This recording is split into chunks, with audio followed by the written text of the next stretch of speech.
Hello students, welcome to our channel AD Study Group and today we will discuss chapter number 15 probability।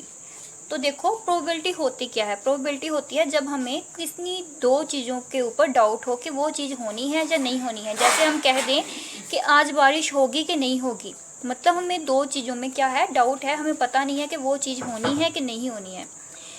और probability जो है वो एक फॉर्मूले पर डिपेंड करती है। वो ये है, जैसे हम किसी भी इवेंट को ले लें, प्रोबेबिलिटी ऑफ एन इवेंट, वो किसके इक्वल होगी, वो फ्रैक्शन में होगी, ऐसे बटे में होगी।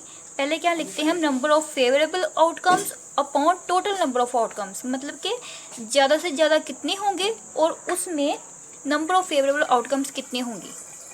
हम एग्जाम्पल के थ्रू देखेंगे जिससे हमें अच्छे से समझ लग जाएगी।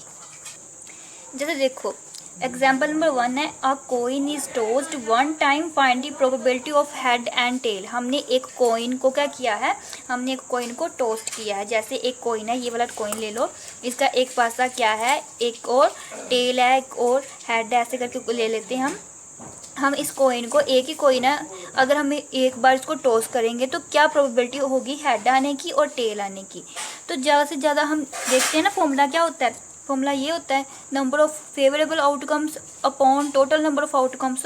तो देखो अगर कोइन के हेड की लें प्रोबेबिलिटी कैसे आएगी, तो पहले देखो कि कितनी चीज़ें यूज़ कर रहे हैं हम, एक हेड है और एक टेल, मतलब इस कोइन का एक ये वाला पार्ट है और एक ये वाला पार्ट है, 1 और 2, मतलब टोटल कितनी है 2। तो एक बार में जब हम उछालेंगे, ऐसे ऊपर टोस्ट करेंगे तो एक ही आएगा ना, एक बार में एक ही चीज़ आएगी, या फिर ये आएगी या फिर ये आएगी। तो हम क्या लिखेंगे कि एक बार एक हेड आने की प्रोबेबिलिटी क्या है, 1 है। ऐसे हम जब कहेंगे कि टेल की प्रोबेबिलिटी क्या है, तो फिर लिख लेंगे टोटल कितने हैं, 1 है, ये 2 है, मतलब टोटल कितनी आउटकम्स हैं, 2 है। और एक बार आने की, मतलब जैसे टेल आने की संभावना क्या होगी, प्रोबेबिलिटी क्या होगी, 1 ही होगी, मतलब एक टाइम पर एक ही आएगा। ओके स्टूडेंट्स, अब सेकंड वाला देखो, वो क्या कह रहा है, वो कह रहा है suppose a ball is contained 17 balls. मान लो कि एक बाउल, एक कटोरी है जिसमें 17 बॉल हैं। Find the probability of silver, green, white, blue and golden marbles. उसमें देखो, जैसे हम यहाँ पर मार्बल्स की जगह बॉल्स भी लिख सकते हैं, ठीक है, कि एक बाउल में कितनी बॉल्स, या मान लो कि मार्बल्स कितनी है, 17 है। हमने सिल्वर की, ग्रीन की, वाइट की, ब्लू की और गोल्डन की ना प्रोबेबिलिटी चेक करनी है। तो देखो कैसे करेंगे, हम रियल ऑब्जेक्ट्स को यूज़ करके देखेंगे कि कैसे सम आ रहा है। तो बच्चों ये रही हमारी बाउल, मतलब कटोरी। इसमें हम देखेंगे, पहले हमने क्या पूछा, उन्होंने पूछा है find the probability of silver, silver की पूछी है। तो हम ऐसे करके लिख लेंगे कि प्रोबेबिलिटी किसकी पूछी है, सिल्वर की पूछी है। नीचे क्या लिखना होता है, जो टोटल हो, नीचे हम लिखते होते हैं ना ऐसे, टोटल नंबर ऑफ आउटकम्स। ये वाला फॉर्मूला हमने सब जब भी सम हम सॉल्व करेंगे ये वाला लिखना ज़रूरी होगा। इसमें भी लिखना है, इसमें भी लिखना है। पहले ऐसे लिख देना है कि number of outcomes upon total number of outcomes. तो जैसे हम सिल्वर की निकाल रहे हैं तो देखेंगे टोटल कितनी है, पहले बता चुकी हूँ कितनी थी, 17 थी। अब किसकी निकालनी है, सिल्वर की निकालनी। तो देखो सिल्वर कितनी होंगी, 1 2 3 4 5 6 7, बस इतनी ही है हमारे पास। कौन सी वाली, सॉरी मैंने ना गोल्डन वाली उठा ली है, पहले हम गोल्डन वाली लिख लेते हैं। फिर यहाँ पर ऐसे हटा दो, गोल्डन वाली कितनी हमने कितनी निकाली है, 1 2 3 4 5 6 7। तो क्या आएगा गोल्डन वाली की, 7/17। अब हम किसकी निकालेंगे,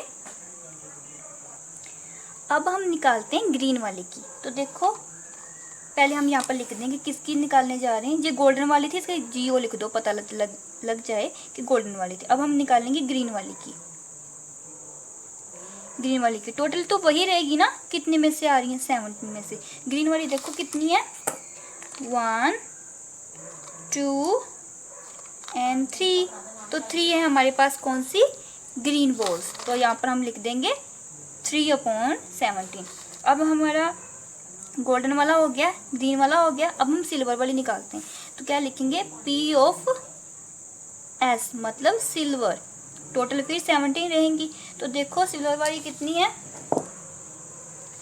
कितनी है देखो, 1 2 3 4 5, हमारे पास कितनी है, 5 है। तो यहाँ पर लिख देंगे 5।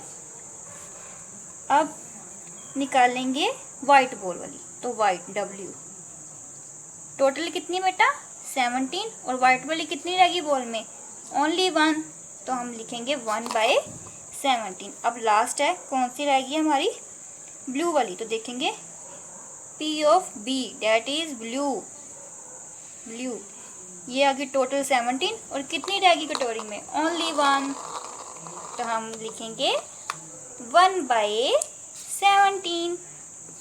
ऐसे ही हम अगर अपने डेली के जब भी क्लासरूम में हमारे टेस्ट्स होते हैं, तो हम जैसे हमको मैम नंबर देते हैं, जैसे 5 में से दे दें, 10 में से दे दें, 5 में से दे दें, 10 में से दे दें, तो कितने आएंगे। अगर हमारे 2 आ जाते हैं, 3 आ जाते हैं, 4 आते हैं, मतलब ये क्या निकल रही है प्रोबेबिलिटी निकल रही है। कितने में से निकल रही है टोटल, तो इतने ही होंगे ना, इतने में से मार्क्स आ रहे हैं, 1 आए, 2 आए, 3 आए, ठीक है ना।